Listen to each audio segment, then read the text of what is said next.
L'Amérique s'en va, c'est la révolution.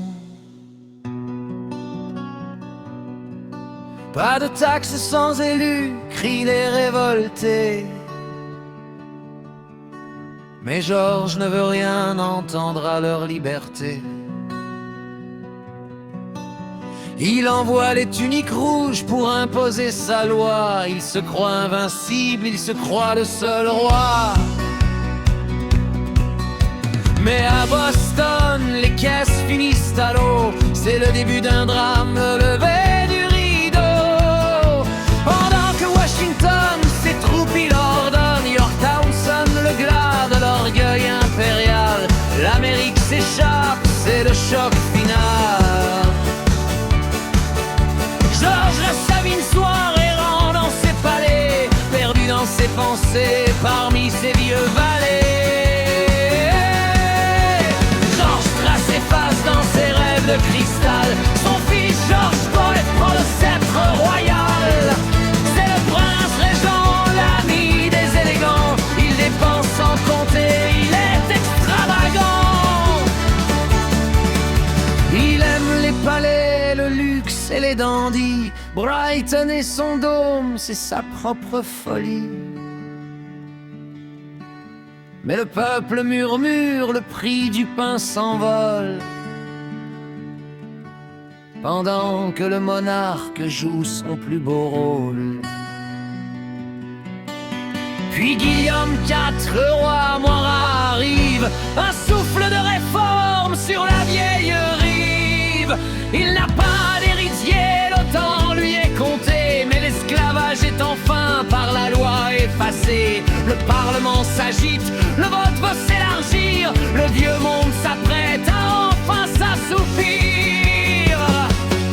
Mais sous le faste des cours, le Parlement se fracture. Entre Wish et Tories, on cherche la démesure. Georges de Train rêvait du trône de la glorieuse nation, mais les lords s'accrochent à leur vieille tradition.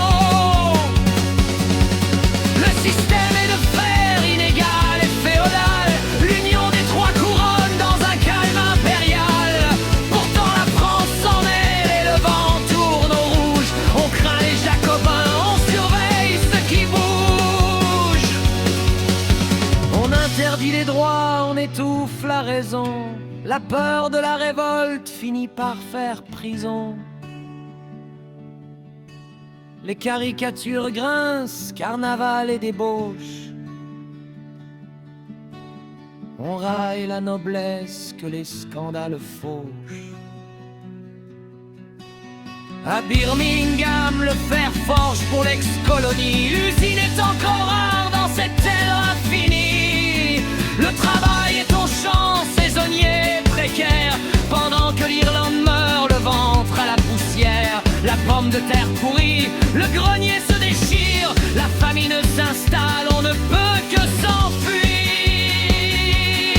Les seigneurs quittent la ville, fuyant la foule immonde. Le Moyen-Âge rêvé au coursin du vieux monde. C'est le donjon, le clocher, les rues qu'au restaure. Une urbaphobie fière qui défie le sort.